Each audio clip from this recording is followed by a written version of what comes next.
பேதுருவுக்குள் பரிசுத்த ஆவியானவர். அதை குறித்து நம்ம இப்போ வேத வசனத்தில் நாம் சிந்திக்கலாம். பரிசுத்த ஆவி வந்த பின்பு பேதுருவுடைய செயல்பாடுகள் என்ன? பரிசுத்த ஆவி வருகிறதுக்கு முன்பாக பேதுருவுடைய செயல்பாடுகள் என்ன? பரிசுத்த ஆவி வர்றதுக்கு முன்னால பேதுருவை பற்றி மற்றவங்களுடைய அறிவு என்னன்னா, அப்போஸ்தலர் 4:13 பேதுரும் யோவானும் பேசுகிற தைரியத்தை அவர்கள் கண்டு அவர்கள் படிப்பறியாதவர்கள் என்றும் பேதமை உள்ளவர்கள் என்றும் அறிந்தபடியினால் ஆச்சரியப்பட்டு அவர்கள் இயேசுடனே கூட இருந்தவர்கள் என்றும் அறிந்து கொண்டார்கள். பேதுருவுடைய ஒரு தகுதி இல்லாத தன்மை அங்க எப்படி சொல்லியிருக்குன்னு பாருங்க. படிப்பறிவு இல்லாதவன், அடுத்து அவன் யாரு? பேதமை உள்ளவன், ஒரு வெகுளித்தனமான ஒரு ஆள். ஒரு பேதமைங்கிறது முட்டாள்னு எடுத்துக்கலாம். பேதைகள், பேதமை, ஒண்ணுமே தெரியாத ஒரு ஆள். இப்படித்தான் அவனுடைய தன்மை இருந்தது. அடுத்து அவனை நீங்க படிச்சு பார்த்தீங்கன்னா நமக்கு எல்லாருக்கும் தெரியும். சபித்தான், சத்தியம் பண்ணினான், மறுதலித்தான். இது அவனுடைய வெளியரங்கமான செயல். அதற்கு அடுத்து இந்த ஊழியம் வேண்டான்னு சொல்லிட்டு மீன் பிடிக்க போயிட்டான். அதுவும் நமக்கு தெரியும். வாசிங்க. சபித்தான், சத்தியம் பண்ண ஆரம்பித்தான், மறுதலித்தான். 26:74. அப்பொழுது அவன் அந்த மனுஷனை அறியேன் என்று சொல்லி சபிக்கவும் சத்தியம் பண்ணவும் தொடங்கினான். சபித்தான், அடுத்து என்னது?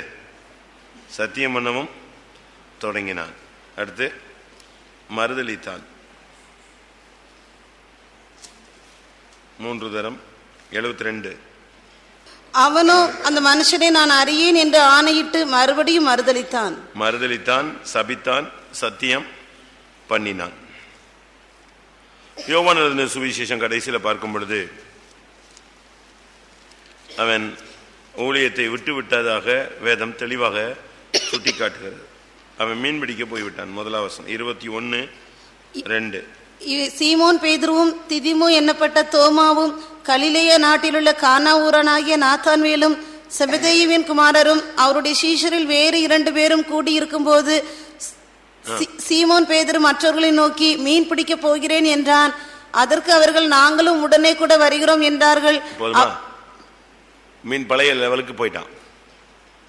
ஒன்று படிப்பறிவு இல்லாதவன், 2வது பேதமை உள்ளவன், 3வது சபித்தவன், 4வது சத்தியம் பண்ணினவன், 5வது மறுதலித்தவன், 6வது மீன் பிடிக்க போனவன், அதாவது பின்மாற்றத்துக்குள்ள பழைய தொழிலுக்கு போனவன்.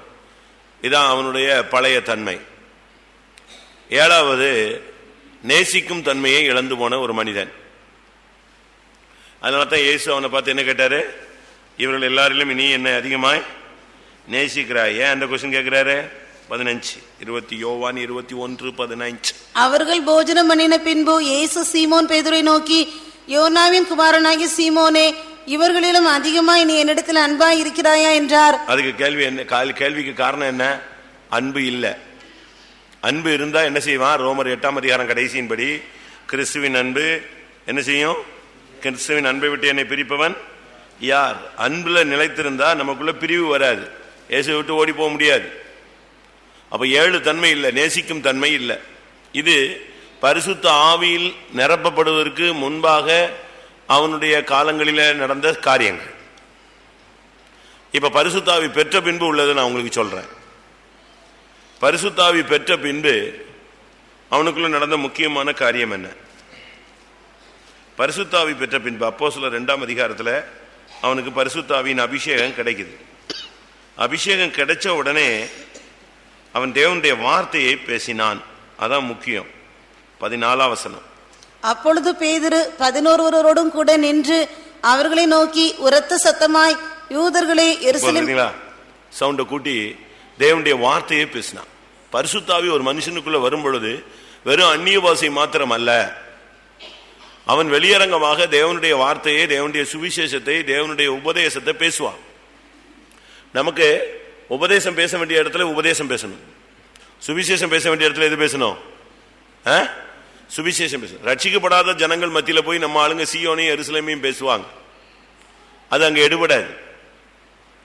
பூர்ணத்தை பத்தி பேசுவாங்க. யாரு? அவன் ரட்சிக்கவே படல, அவன்கிட்ட போய் நம்ம எது பேசக்கூடாது? 3ஆம் கிளாஸ் பிள்ளைகள்கிட்ட போய் நம்ம PhD பத்தி, டாக்டரேட்டை பத்தி, MPhil பத்தி பேசினா மண்டையில ஏறாது. அங்க பேச வேண்டியது என்னது? சுவிசேஷம். சத்தியத்தை அறிஞ்சவங்க மத்தியில பேச வேண்டியது என்னது? உபதேசம். இங்க நான் பார்க்கும் பொழுது அவன் அழகா பேசுறான். யோவேல் தீர்க்கதரிசன வசனத்தை எடுத்து அட்டகாசமா பேசுறான். 16ஆம் வசனம், தீர்க்கதரிசியாகி யோவேலினால் உரைக்கப்பட்டபடியே இது நடந்தேறுகிறது. உடனே அவங்க சொல்றாங்க, பிரசங்கம் முடிச்ச உடனே நாங்க என்ன செய்யணும்னு. உடனே அதுக்கும் வசனம் சொல்றான், நீங்க மனம் திரும்பி பாவ மன்னிப்புக்கென்று ஞானசானம் பெற்று பரிசுத்தாவி பெறுங்க, வரத்தை பெற்றுக் கொள்ளுங்க, மாறுபாடான இந்த சந்ததியை விட்டு விலகி உங்களை ரட்சித்துக் கொள்ளுங்க. அருமையா அவங்களுக்கு சுவிசேஷமும் உபதேசமும் அருமையா போதிக்கிறான். அபிஷேகம் பெற்ற நாம் இந்த நாட்களில சமயம் வாய்த்தாலும் வாய்க்காவிட்டாலும் திருவசனத்தை என்ன செய்யணும்? பிரசங்கம் பண்ணணும். பேசுறீங்களா தேவனுடைய வார்த்தைய? உங்களால் அதை பேச முடியுதா? அதுதான் தேவனுடைய திட்டம். அபிஷேகம் பெற்றவங்களை குறித்து முதலாவது தேவனுடைய திட்டம் அதுதான். அப்போஸ்தலர் நடபடிகள் 5ஆம் அதிகாரம் 19-20. கர்த்தருடைய தூதன் ராத்திரியிலே சிறைச்சாலையின் கதவுகளை திறந்து அவர்களை வெளியே கொண்டு வந்து, நீங்கள் போய் தேவாலயத்திலே நின்று இந்த ஜீவ வார்த்தைகள் எல்லாவற்றையும் ஜனங்களுக்கு சொல்லுங்கள் என்றார். பாவம் என்னும் சிறைச்சாலையிலிருந்து உன்னை வெளியே கொண்டு வந்து உன்னை அபிஷேகித்ததுக்கு காரணம், நீங்கள் வெளியே போய் ஜீவ வார்த்தைகளை பேசும்படியாக. இந்த வாரத்தில் பரிசுத்தாவி பெற்றவங்க எத்தனை பேருக்கு நீங்க சுவிசேஷம் சொல்லியிருப்பீங்க? எத்தனை பேருக்கு உபதேசம் சொல்லியிருப்பீங்க? அபிஷேகத்தினுடைய முதல் செயல் வார்த்தையை வெளிப்படுத்துதல். 2வது அப்போஸ்தலர் நடபடிகள் 3ஆம் அதிகாரம், ஒரு சப்பானியை அவன் குணமாக்க ஆரம்பித்தான். தேவனுடைய வல்லமை அவனுக்குள்ள இருந்து சுகமாக்கும் வல்லமை விளங்கிற்று. 2ஆம் அப்போஸ்தலர் 3ஆம் அதிகாரம் 6, 7, 8. அப்பொழுது பேதுரு, வெள்ளியும் பொன்னும் என்னிடத்தில் இல்லை, என்னிடத்தில் உள்ளதை உனக்கு தருகிறேன், நசரேயனாகிய இயேசு கிறிஸ்துவின் நாமத்தினாலே நீ எழுந்து நட என்று சொல்லி வலதுகையினால் அவனை பிடித்து தூக்கிவிட்டான். உடனே அவனுடைய கால்களும் கரடுகளும் பலன் கொண்டது. அபிஷேகம் வரும்பொழுது உனக்குள்ள இருந்து தேவனுடைய வல்லமை வெளிப்படும். அதான் ரொம்ப முக்கியம். அபிஷேகம் வரும்போது அந்த சக்தி ஜனங்களை குணமாக்கும், வல்லமை விளங்க ஆரம்பிக்கும், வெளியரங்கமான அற்புதங்கள் நடக்கும். அப்போஸ்தலர் 4:16. இந்த மனுஷரை நாம் என்ன செய்யலாம்? எருசலேமில் வாசம் பண்ணுகிற எல்லாருக்கும் தெரிந்திருக்கிறபடி வெளியரங்கமான அற்புதம் இவர்களால் செய்யப்பட்டதே. பாத்தீங்களா? அபிஷேகம் வரும் பொழுது உனக்குள்ள இருந்து தேவனுடைய வல்லமை வெளிப்படணும். அபிஷேகத்தினுடைய செயலே அதுதான். அற்புதங்களை செய்யும் சக்தி நமக்குள்ள இல்லைன்னு சொன்னா அபிஷேகம் டம்மியா இருக்குன்னு அர்த்தம். இன்னும் அதிகமா சொல்ல போனா அப்போஸ்தலர் 5:15, பிணியாளிகளை படுக்கைகளின் மேலும் கட்டில்களின் மேலும் கிடத்தி பேதுரு நடந்து போகையில் அவனுடைய நிழலாகிலும் அவர்களில் சிலர் மேல் படும்படிக்கு அவர்களை வெளியே வீதிகளில் கொண்டு வந்து வைத்தார்கள். எப்படி இருக்கும் பாத்தீங்களா? தேவனுடைய வல்லமையை சுமந்து திரிகிற ஒரு பாத்திரங்களாக மாறினார்கள். அதான் முக்கியம். ஆவிக்குரிய ஜீவியத்தில் வந்துட்ட பிறகு நம்ம அபிஷேகத்தில் சும்மா இல்ல, அபிஷேகத்தில் நிரம்பும் போது சுகமாக்கும் வல்லமை, அற்புதங்களை செய்யும் சக்தி, இதெல்லாம் நடக்கும். தானாவே நடக்கும், நடக்கணும். நமக்குள்ள அப்படிப்பட்ட ஒரு ஜீவனை நாம் பெற்றிருக்கிறோம். உலகத்தில் இருக்கிறவர்கள் உங்களுக்குள்ள இருக்கிறவர் பெரியவர்னா சண்டை போடுறதுக்கல்ல, உனக்குள்ள இருந்து அற்புதங்களை செய்யக்கூடிய பெரியவர் இருக்கிறார். உனக்குள்ள பெரிய காரியங்கள் நடக்கும். 3வது, அவனை அழைக்கும் போது கர்த்தர் சொன்னார், நீ மீன் பிடிச்சிட்டு இருக்கிற, நான் உன்னை எப்படி மாத்த போறேன்? எப்படி மாத்த போறேன்? மனுஷனை பிடிக்கிறவனாய் மாற்ற போறேன். ஒரு கால் நீங்க அப்போஸ்தலர் நடபடிகள் 2ஆம் அதிகாரத்தை வேகமா படிச்சா 5 நிமிஷம் கூட படிக்க வேண்டாம், 1 நிமிஷத்துல கூட படிக்கலாம், டக்க டக்க டக்க டக்க டக்க. ஆனா இவன் நிறுத்தி அழகா இந்த யோவேல் தீர்க்கதரிசன புஸ்தகம் இதெல்லாம் அழகா பிரசங்கம் முடிச்சு போகும்போது அப்போஸ்தலர் 2ஆம் அதிகாரம் 41, அவனுடைய வார்த்தையை சந்தோஷமாய் ஏற்றுக்கொண்டவர்கள் ஞானஸ்நானம் பெற்றார்கள். அன்றைய தினம் ஏறக்குறைய 3000 பேர் சேர்த்துக் கொள்ளப்பட்டார்கள். ஒரே பிரசங்கம் எத்தனை பேரை சந்திச்சது? எத்தனை பேரை பிடிச்சிருச்சு? 3000 பேரை பிடிச்சது. அப்போஸ்தலர் நடபடிகள் 4ஆம் அதிகாரம் 4ஆம் வசனம். வசனத்தை கேட்டவர்களில் அநேகர் விசுவாசித்தார்கள். அவர்கள் தொகை ஏறக்குறைய 5000 இருந்தது. எப்படி 3, 5, 8 ஒரு ஒரு ஒரு இன்சிடென்ட்ல எவ்வளவு பேர் ரட்சிக்கப்பட்டாச்சு? அபிஷேகம் பெற்ற போது 3000 பேரு, அற்புதம் நடந்த போது 5000 பேர். இப்ப இவன் போய் யாரையும் வலைய போட்டு பிடிச்சுக்கிட்டு வாங்க வாங்க பிரதர் சிஸ்டர் வாங்க அப்படிலாம் கூட்டு வரல. வல்லமை வெளிப்படும் பொழுது தானே, ஏதாவது பலாப்பழத்துக்கு என்ன செய்ய வேண்டியதில்லை, வா வான்னு கூப்பிட வேண்டியதில்லை. பலாப்பழத்தை ஓபன் பண்ணா போது யாரு வந்துருவா? நமக்குள்ள சரியான பரிசுத்தாவியின் வல்லமை இருந்தால், ஒன்று நாம் தேவனுடைய வார்த்தையை பேசுவோம், இரண்டாவது தேவனுடைய வல்லமையை வெளிப்படுத்துவோம், மூன்றாவது ஜனங்களை பிடிக்கக்கூடியவர்களாய் மாறுவோம். 4வது, ஆரம்பத்துல ஒரு பெண் வந்து கேட்கிற, நீ அவனோடு கூட இருந்தாய், அந்த மனிதனோடு கூட இருந்தாய் அப்படின்னு கேட்டவனே என்ன சொன்னா? ஸ்திரீயே, பெண்ணே, அந்த மனுஷனை நான் அறியேன். ஆனா இப்போ அபிஷேகம் பெற்ற பிறகு இந்த பயம் ஓடிய போச்சு. அப்போஸ்தலர் 4ஆம் அதிகாரம் 18ஆம் வசனம், 17, 18. ஆகிலும் இது அதிகமாய் ஜனத்துக்குள்ளே பரம்பாதபடிக்கு இது முதல் ஒருவரோடும் இந்த நாமத்தை குறித்து பேசக்கூடாது என்று அவர்களை உறுதியாய் பயமுறுத்த வேண்டும் என்று சொல்லிக்கொண்டு அவர்களை அழைத்து இயேசுவின் நாமத்தை குறித்து எவ்வளவும் பேசவும் போதிக்கவும் கூடாது என்று அவர்களுக்கு கட்டளையிட்டார்கள். பேதுரும் யோவானும் அவர்களுக்கு பிரதியுத்தரமாக, தேவனுக்கு செவி கொடுக்கிறதை பார்க்கிலும் உங்களுக்கு செவி கொடுக்கிறது தேவனுக்கு முன்பாக நியாயமா இருக்குமோ என்று நீங்களே நிதானித்து பாருங்கள். நாங்கள் கண்டவைகளையும் கேட்டவைகளையும் பேசாமல் இருக்க கூடாதே என்றார்கள். பாத்தீங்களா? இப்ப சொல்றான், அது எப்படிங்க நாங்க நிறுத்த முடியும்? நான் தேவனுக்கு செவி கொடுக்கிறதா மனுஷனுக்கு செவி கொடுக்கிறதா? எது கரெக்ட்? கண்டவைகளையும் கேட்டவைகளையும் நான் கேட்டா என்ன செய்வேன்? பேசுவேன். பயம் போயிடுச்சு. பூரண அன்பு,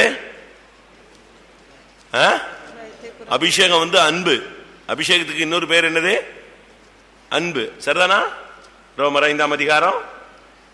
மேலும் நமக்கு அருளப்பட்ட பரிசுத்த ஆவியினாலே தேவன் வசிங்க 5:5. மேலும் நமக்கு அருளப்பட்ட பரிசுத்த ஆவியினாலே தேவ அன்பு நம்முடைய இருதயங்களில் ஊற்றப்பட்டிருக்கிறபடியால். அப்ப பரிசுத்த ஆவிங்கிறது என்னது? தேவ அன்பு. அன்பு உள்ள வந்த பிறகு மனுஷ பயம் சுத்தமா போயிடுச்சு. அப்ப இயேசுக்காக அடிக்கப்படுறதுக்கு ரெடியா? ரெடி, அடி வாங்கிக்கிறேன். சிலுவையில தொங்குறதுக்கு ரெடியா? ரெடி, அடி வாங்கிக்கிறேன். எதுக்குனாலும் அவன் ரெடியா வந்த நிலவரத்துக்கு வந்தாச்சு. காரணம் என்னன்னா, பயம் போய்விட்டது. ஒன்று, அபிஷேகம் பெற்ற மனுஷன் தேவனுடைய வார்த்தையை பேசுவான். இரண்டாவது, அவனுக்குள்ள தேவனுடைய வல்லமை விளங்க வேண்டும். மூன்றாவது, அவன் மனிதனை பிடிப்பான். நான்காவது, அவனுக்கு தைரியம் வந்துடும், பயம் போயிடும். அதான் அப்போஸ்தலர் 4ஆம் அதிகாரம் 13. பேதுரும் யோவானும் பேசுகிற தைரியத்தை அவர்கள் தைரியம். இப்ப அவங்களுக்குள்ள தைரியம் வந்துருச்சு. எபிரேயர், மிகுந்த பலனுக்கு எதுவான உங்களுடைய தைரியத்தை விட்டு விடாதிருங்கள். 10:35. ஆகையால் மிகுந்த பலனுக்கு எதுவான உங்கள் தைரியத்தை விட்டு விடாதிருங்கள். ஒரு அபிஷேகம் பெற்றவனுக்கு தைரியம் தான் முக்கியம். போல்டா இறங்கி அடிக்கிறான், என்னன்னாலும் செய்யுங்க. அந்த விதமான ஒரு சத்தியத்துல ஒரு தைரியம் வந்தது. அடுத்து, அவனுக்குள்ள இருந்த வல்லமை அவனை ஜப வீரனாய் உருவாக்கிடுச்சு. அபிஷேகம் வந்து அவனை ஜப வீரனாய் மாற்றி. 1 அப்போஸ்தலர் நடபடிகள் 3ஆம் அதிகாரம் 1ஆம் வசனம். ஜப வேளையாகிய 9ஆம் மணி நேரத்திலே பேதுரும் யோவானும் தேவாலயத்துக்கு போனார்கள். ஜபாலயத்துல எதுக்கு போனாங்க? தேவாலயத்துக்கு எதுக்கு போனாங்க? ஜெபம் பண்ணும்படி. இப்ப ஜப ஆவி தூண்டி அவன் போறான். 10ஆம் அதிகாரம் 9ஆம் வசனம். மறுநாளிலே அவர்கள் பிரயாணப்பட்டு அந்த பட்டணத்துக்கு சமீபித்து வருகையில் பேதுரு 6ஆம் மணி நேரத்திலே ஜெபம் பண்ணும்படி மேல் வீட்டில் ஏறினான். ஜப வேலைங்கிறது 9ஆம் மணி நேரம். அது நம்ம ஃபர்ஸ்ட் படிச்சோம் அப்போஸ்தலர் 3:1. ஆனா இப்ப தனக்கு கிடைச்ச நேரத்துல இப்ப ஜெபம் பண்றான். 2 ஜெபம் இருக்கு. சபையில ஒரு ஜெபக்குரிய ஒரு டைம் இருக்கு, அது ஜெப நேரம். இது போக உங்களுக்கு கிடைக்கிற நேரத்துல நீங்க என்ன செய்யணும்? ஜெபிக்கணும். நீங்க அப்போஸ்தலர் 10ஆம் அதிகாரத்துல படிச்சு பாத்தீங்கன்னா, பசிக்குது அவனுக்கு, அவங்க போஜனத்தை ரெடி பண்றாங்க. இந்த கேப்புக்குள்ள போய் அவன் என்ன செய்யறான்? ஜெபம் பண்றான். வாசிங்க அப்படி. அவன் மிகுந்த பசி அடைந்து சாப்பிட மனதாய் இருந்தான். அதற்கு அவர்கள் ஆயத்தம் பண்ணுகையில் அவன் ஞான திருஷ்டி அடைந்து. இப்ப அவன் எங்க போறான்?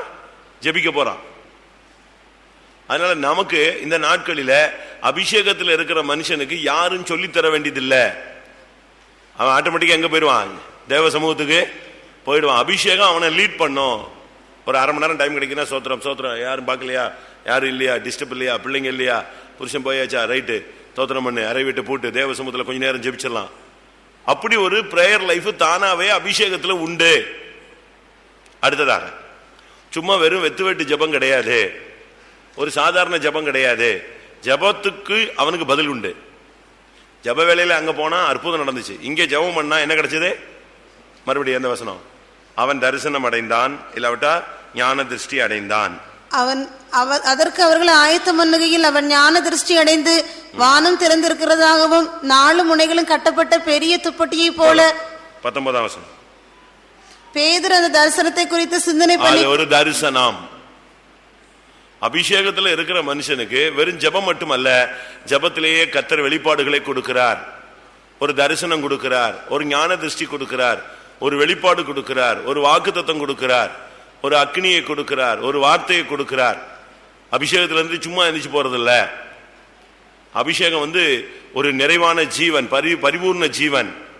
ஏனென்றா அது பரலோகத்தில் இருக்கிற பரிசுத்த பிதாவினுடைய இல்லாவிட்ட குமாரனுடைய எல்லா காரியங்களையும் வெளிப்படுத்தக்கூடியவர். திருத்துவத்தில் அவர் 3வது நபர். அவர் இல்லாம புதிய ஏற்பாட்டு சபை கிடையாது. அதனால தான் பைபிள்ல சொல்லி இருக்கிறது ஆவி என்னும் அச்சாரம். அடுத்து மீட்கப்படும் நாளுக்கென்று நீங்கள் பெற்ற முத்திரையாக பெற்ற பரிசுத்த ஆவி. ஒரு மனுஷன் மீட்கப்படணும்னா பரிசுத்த ஆவி இல்லாம மீட்கப்பட முடியாது. அது ஒரு சீல், பரலோகத்தின் சீல். அந்த சீல் இல்லாம சும்மா கடந்துகிட்டு நம்ம கிறிஸ்தவன் சொல்லிட்டு ஏமாந்து போயிடக்கூடாது, போலி முத்திரைகளை வாங்கி தரிச்சிடக்கூடாது. அபிஷேகம் இல்லைன்னா பேதுரு ஜெபிச்சான்னா அபிஷேகம் தானா இறங்கும். ஞானசானம் எடுத்தா மட்டும் போதாது. அப்போஸ்தலர் நடவடிக்கைகளை நீங்க பாத்தீங்கன்னா 8ஆம் அதிகாரத்துல 15, 16, 17 இவர்கள் வந்த பொழுது அவர்களில் ஒருவனும் பரிசுத்த ஆவியை பெறாமல் கர்த்தராகிய இயேசுவின் நாமத்தினாலே ஞானஸ்நானத்தை மாத்திரம் பெற்றிருந்தவர்களாக கண்டு அவர்கள் பரிசுத்த ஆவியை பெற்றுக் கொள்ளும்படி அவர்களுக்காக ஜெபம் பண்ணி அவர்கள் மேல் கைகளை வைத்தார்கள். அப்பொழுது அவர்கள் பரிசுத்த ஆவியை பெற்றார்கள். ஞானஸ்நானம் மட்டும் பெற்றா மட்டும் போதாது, அபிஷேகம் இல்லாம வண்டி ஓடாது. வெறும் காரை வாங்கி வீட்டில் வச்சுக்கிட்டு டீசல் ஊத்தாம இருந்தா கேஸ் மாதிரி ஆயிரும். அதுதான் எரிபொருள், ஜீவனே அதுதான். அப்போஸ்தலர் நடவடிக்கைகள் 10ஆம் அதிகாரத்தில் இதே பேதுரு கை வச்ச உடனே அங்க 8ஆம் அதிகாரத்தில் அபிஷேகம் கிடைச்சது. 10ஆம் அதிகாரம் கடைசியில 44 இருந்து வாசிங்க 47 வரைக்கும். இந்த வார்த்தைகளை பேதுரு பேசிக் கொண்டிருக்கையில் வசனத்தை கேட்டவர்கள் யாவர் மேலும் பரிசுத்த ஆவியானவர் இறங்கினார். அவர்கள் பல பாஷைகளை பேசுகிறதையும் தேவனை புகழுகிறதையும் பேதுரோட கூட வந்திருந்த விருத்த சேதனமுள்ள விசுவாசிகள் கேட்கும் போது பரிசுத்த ஆவியின் வரம் பிரஜாதிகள் மேலும் பொழிந்தருளப்பட்டதை குறித்து பிரமித்தார்கள். பாத்தீங்களா, பல பாஷைகளை அவர்கள் பேசினார்கள். அத உடனே கொஸ்டின் ஆயிடுச்சு, இது சரியா தப்பான்னு. உடனே அப்போஸ்தலர் 11:15 அதுக்கு விளக்கம் கொடுக்கிறாரு. நான் பேச தொடங்கின போது பரிசுத்த ஆவியானவர் ஆதியிலே நம்மேல் இறங்கினது போலவே அவர்கள் மேலும் இறங்கினார். ஆவியானவர் அவர் ஆள் தத்துவம் உள்ளவர். அது ஆவினா ஒரு ஸ்பிரிட் காத்துன்னு நினைச்சிடக்கூடாது. பரிசுத்த ஆவியானவர் திருத்துவத்தில் 3வது நபர். அதனால இது தரிசனம். அடுத்து பரிசுத்த ஆவி பெற்றவன் ஜெபித்தா ஜட்ஜ்மெண்ட் உண்டாகும். அபிஷேகத்தில் நிரம்பி நீங்க ஒரு ஜெபம் பண்ணிட்டீங்கன்னா முடிஞ்சு போனது, அவன் கதை முடிஞ்சு போன கேஸ். அப்போஸ்தலர் நடவடிக்கைகள் 8ஆம் அதிகாரம்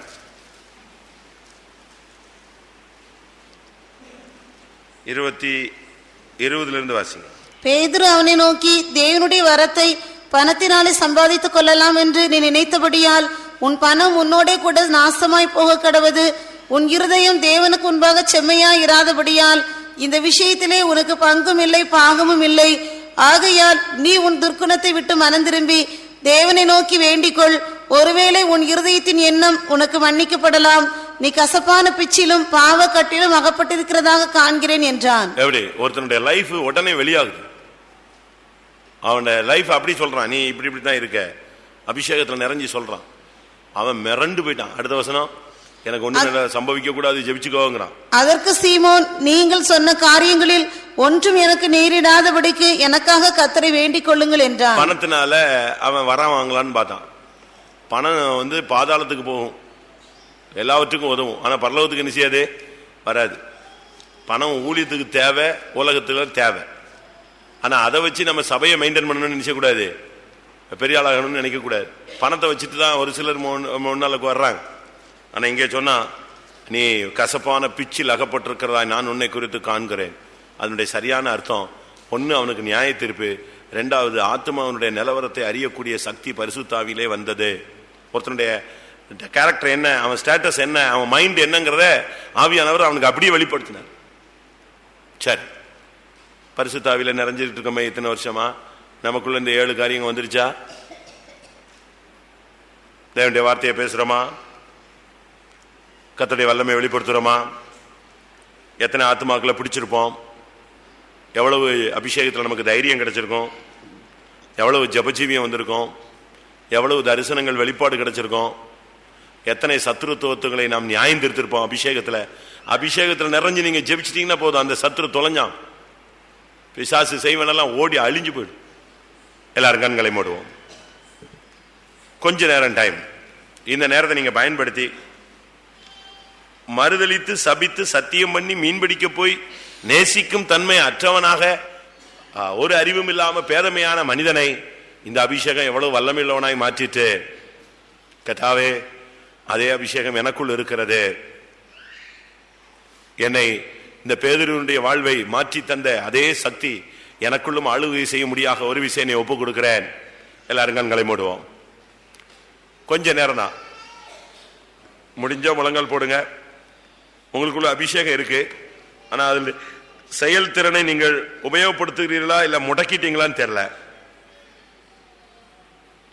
உங்களுடைய பிரச்சனை, உங்களுடைய வியாதி, உங்களுடைய போராட்டம், உங்களுடைய கண்ணீர், உங்களுடைய நெருக்கங்கள், உங்களுக்குள்ள இருக்கிறதான சுயம், இப்படிப்பட்ட போராட்டங்கள் பிரச்சனைகளிலேயே நீங்க சிக்கி தேவனுடைய வல்லமையை செயலற்று போக வைத்து விட்டீர்கள்.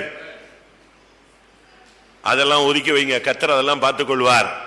கொஞ்ச நேரம் கர்த்தருடைய ஆவி பேதுருவுக்குள் வந்த பொழுது அவனுக்குள்ளே வந்த அந்த ஜீவ வார்த்தையை பாருங்கள், அவனுக்குள்ள வந்த ஜெப ஆவியை பாருங்கள், அவனுக்கு கிடைத்த தரிசனங்கள் வெளிப்படுத்தலை பாருங்கள், அவனுக்குள்ள இருந்த தைரியத்தை பாருங்கள், அவன் மூலமா ஆத்துமாக்கள் பிடிக்கப்பட்டதை பாருங்கள், அவனுடைய நிழலில் இருந்த தேவனுடைய வல்லமையை பாருங்கள், அவனுடைய வார்த்தையில் இருந்த தேவனுடைய நியாயத்தீர்ப்பின் சக்தியை பாருங்கள். கர்த்தாவே எனக்குள்ளும் அதே அபிஷேகம், மாறாத அபிஷேகம், அது 1ஆம் நூற்றாண்டில் அனுப்பப்பட்டது, இது கடைசி நூற்றாண்டில் நமக்கு அது அதிகமாய் தேவை. கர்த்தாவே என்னை பரிசுத்தாவில் நிறைந்தவனாய் மாற்றும் ஆண்டவரே. இந்த பேதுருவை மறுதலித்து சபித்து சத்தியம் பண்ணி மீன்பிடிக்க போனவனை தேடி வந்து அபிஷேகித்து இவ்வளவு மகிமையான காரியங்களை செய்யக்கூடுமானால் இன்றைக்கு முழங்கால் படியிட்டு உம்முடைய கரத்தில் என்னை ஒப்பு கொடுக்கிறேன். எனக்குள் இந்த பரிசுத்த ஆவியின் ஜீவன் பரிபூர்ணமாய் ஆளுகை செய்யட்டும். ஹல்லேலூயா. கேளுங்கள், போராடுங்கள், தேவனை நோக்கி அபயமிடுங்கள். ஆவியானவர் நம்மை முடிசூட்டட்டும். ஹல்லேலூயா. ஆமென். நான் ஏன் பேதுருவுடைய 2 தன்மையும் சொன்னேன்னு சொன்னா, நீங்க எந்த நிலவரத்தில் இருந்தாலும் சரி, இந்த அபிஷேகம் உங்களை அந்த அளவு உயர்த்த முடியும், மாற்ற முடியுங்கிறதுக்கு தான் இது சொன்னேன். சபிச்ச மனிதனை தைரியம் உள்ளவனாய் மாற்றி நிறுத்த வைத்தார். மறுதலிச்சு ஓடின மனுஷனை நின்று கர்த்தருக்காக அடிபட வைத்தார். ஆமென், ஆமென். ஒரு ஜெபமே இல்லாத ஒரு மனுஷனை கெத்சமனே தோட்டத்தில் போய் முகங்குப்புற விழுந்து இயேசு ஜெபிக்கும் பொழுது ஜெபமே இல்லாம தூங்கிக்கிட்டு இருந்த மனுஷனை ஜெப வீரனாய் கர்த்தர் மாற்றினார். அது எப்படி மாற்றப்பட்டது? பரிசுத்த ஆவியின் வல்லமை.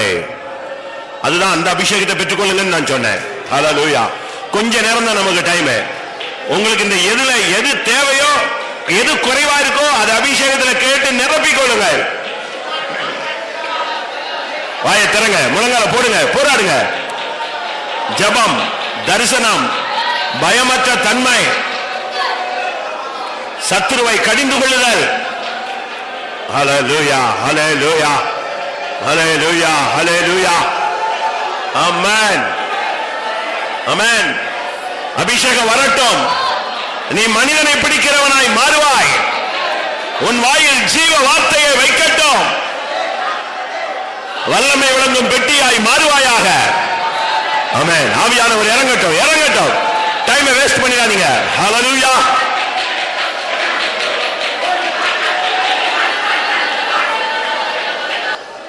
ஒரே ஜெபம், கர்த்தாவே பரிசுத்தாவின் நிறைவில் உள்ள ஜெபம் எனக்கு தேவை, பரிசுத்தாவின் நிறைவில் உள்ள தரிசனம் எனக்கு தேவை, பரிசுத்தாவின் நிறைவில் உள்ள தைரியம் எனக்கு தேவை, பரிசுத்தாவின் நிறைவில் உள்ள ஆத்துமாக்களை பிடிக்கும் தன்மை எனக்கு தேவை, பரிசுத்தாவின் நிறைவில் உள்ள வார்த்தைகள் பேசக்கூடிய வல்லமை எனக்கு தேவை, பரிசுத்தாவின் நிறைவில் உள்ள சக்தி, அற்புதங்களை வெளிப்படுத்தும் சக்தி எனக்கு தேவை, பரிசுத்தாவியிலே எனக்கு கிடைக்க வேண்டிய வெளிப்படுத்தல் எனக்கு தேவை, ஒவ்வொரு மனுஷனை குறித்து தெய்வீகத்தை குறித்து எனக்கு ஒரு வெளிப்படுத்தல் தேவை. இது மட்டும்தான் உங்க ஜெபமா இருக்கணும், வேற எதையும் நீங்க சிந்திக்கவே கூடாது.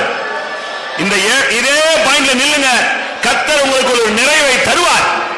ஹல்லேலூயா, ஆமென். உன் வாயை விரிவாய் தர, கர்த்தரை நன்மையினால் நிரப்பட்டும், வேற எந்த பிரேயர் வேண்டாம். ஹல்லேலூயா, என்னுடைய ஆவியினால் எல்லாம் ஆகும். ஆமென். பரிசுத்த ஆவியானவரே எங்கள் மீதினிலே இறங்கி வல்லமையாக கிரியை. பரிசுத்த ஆவியானவரே எங்கள் மீதினிலே இறங்கி வல்லமையாக கிரியை செய்யும். பரிசுத்த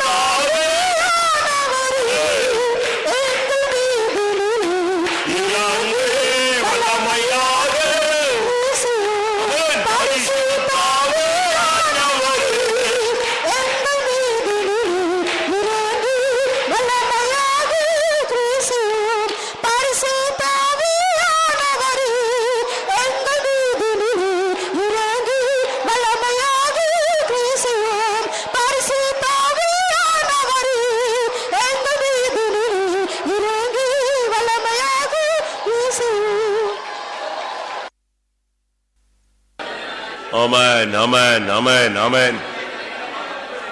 Hallelujah. Ribika baraba. Shabala baraba katura bania. Hallelujah. Tikara bala thidibina bada bala kathida bada bada. Amen, amen, amen. பரிசுத்த ஆவியானவர் உனக்குள் இறங்கி இருக்கிறார். ஹல்லேலூயா, ஹல்லேலூயா, ஹல்லேலூயா. ஆமென், ஆமென், ஆமென். அவர் இனிமேல் உனக்குள் இருந்து பலத்த கிரியைகளை செய்ய போகிறார். ஹல்லேலூயா, ஹல்லேலூயா, ஹல்லேலூயா. ஆமென். எல்லாரும் இன்னும் ஒரு 2 நிமிஷம் டைம் தரேன். ஆமென், ஹல்லேலூயா. உங்கள் பாத்திரம் நிரம்பட்டும், நிரம்பினால் நிரம்பி வழியட்டும். ஹல்லேலூயா. ஆவியானவர் உன் ஆவியை நிரப்பட்டும், ஆத்துமாவை நிரப்பட்டும், சரீரத்தை நிரப்பட்டும். ஹல்லேலூயா. தைக்கவேனா கஷ துதாயிரவானியா ரஹமானா. மெய்யாகவே பேதுருவுக்குள்ள ஆளுகை செய்த அந்த பரிசுத்த ஆவியின் வல்லமை எனக்குள் ஆளுகை செய்ய இடம் கொடுத்த பொழுது கர்த்தர் ஆவியின் பலத்தினால் என்னை நிறைத்தார்.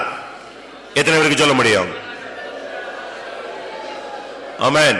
அந்த பரிசுத்த ஆவியின் ஜெபம், அந்த பரிசுத்த ஆவியின் தரிசனம், அந்த பரிசுத்த ஆவியின் தைரியம், அந்த பரிசுத்த ஆவியின் வெளிப்பாடு, அந்த பரிசுத்த ஆவியின் வல்லமை, அந்த பரிசுத்த ஆவியின் வார்த்தை, ஹல்லேலூயா, எனக்குள் அனுப்பப்பட்டது. ஹல்லேலூயா, ஹல்லேலூயா. இபாலாபாடி பாலாபா கஹிகாலாபானி. ஹல்லேலூயா, ஹல்லேலூயா. ஆமென். கர்த்தருடைய ஆவியானவர் ஒரு மனிதனுக்குள் இறங்கும் பொழுது அவனுடைய எந்த பலவீனத்தையும் அவரால் மறைக்க முடியும், மாற்ற முடியும், அவனை பலசாலியாய் உருவாக்க முடியும். அதற்கு பேதுரு ஒரு அருமையான சாட்சி. நானல்லா இருந்தவனை அவனை பாறையாய் மாற்றினார், மறுதலித்தவனை நிலைநிறுத்தினார். ஹல்லேலூயா. அதே வல்லமை இந்த மாலை வேளையில நமக்குள்ள அனுப்பப்பட்டது. அதற்காக ஸ்தோத்திரம் பண்ணுவோம்.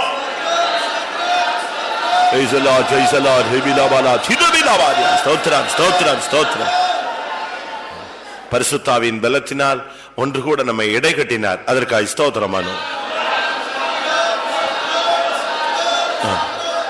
தொடர்ச்சியா இந்த பலத்தில் நிலைத்திருந்து இன்னும் கர்த்தருக்காக நின்று அவர் வரும்பொழுது அவரை சந்திக்க உதவி செய்ய முடியாது. ஸ்தோத்திரம் பண்ணுவோம். பிதா குமாரன் பரிசுத்த ஆவியானவருக்காக ஸ்தோத்திரம் பண்ணுவோம். எல்லா மகிமையும் அவருக்கே செலுத்தி ஸ்தோத்திரம் பண்ணும். யா யா யா யா